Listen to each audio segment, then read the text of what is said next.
Hey, greetings, everyone. Lieutenant Colonel Alan West, Senior Fellow at the Media Research Center. I want to talk to you today about what the real virus is in the United States of America. I know that everyone's saying we're fighting against this COVID-19, the coronavirus, but think about it. We can do what is necessary with this virus. We know that we can protect our most vulnerable. We know that it is really not that hard to do what needs to be done to ensure that we can get back this economy. But what is the real virus that we're facing in the United States of America today? It's not COVID-19. It's tyranny. Just think about last week. The end of last week, the governor of Oregon, Kate Brown, decided that she was going to extend this illegal martial law, this house arrest of the citizens of Oregon all the way out to July the 6th.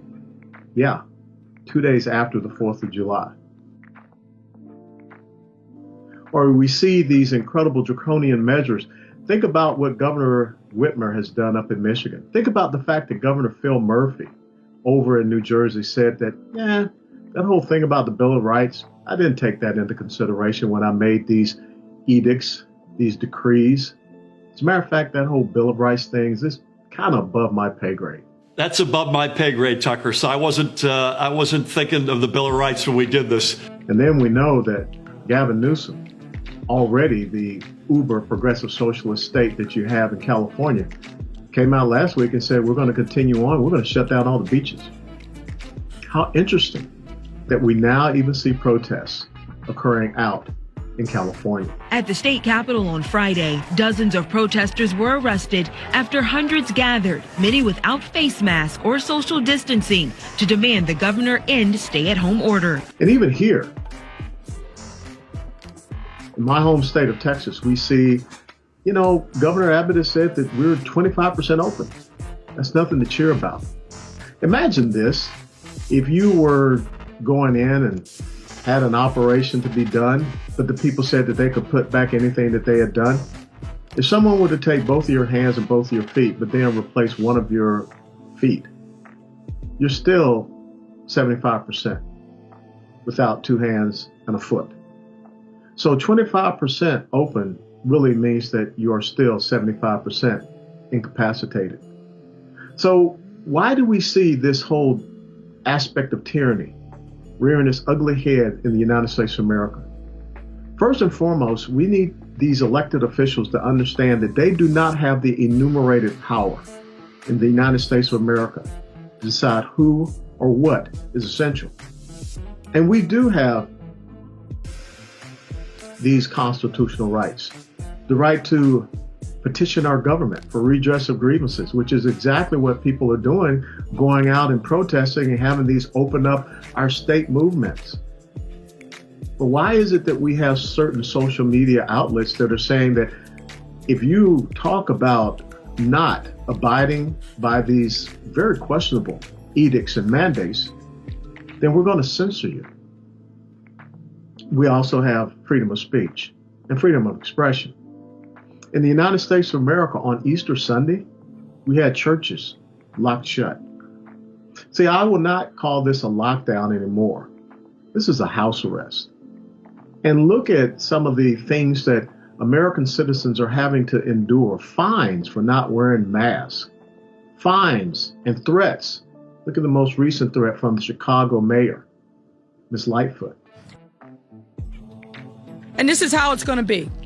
We will shut you down. We will cite you. And if we need to, we will arrest you and we will take you to jail. Period. There should be nothing unambiguous about that. Oh, that's right.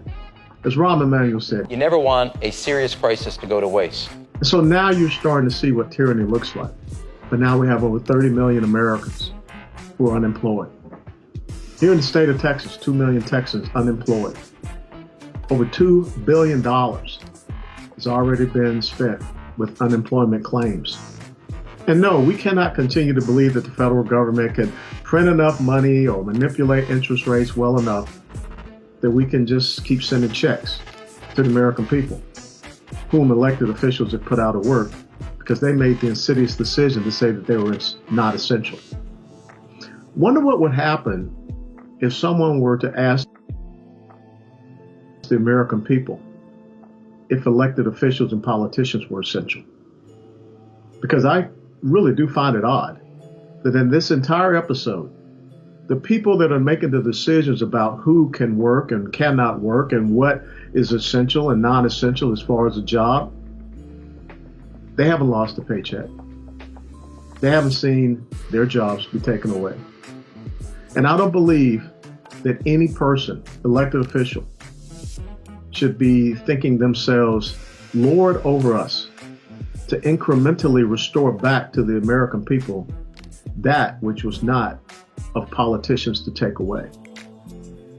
You know, in the Declaration of Independence, it talks about our inalienable rights.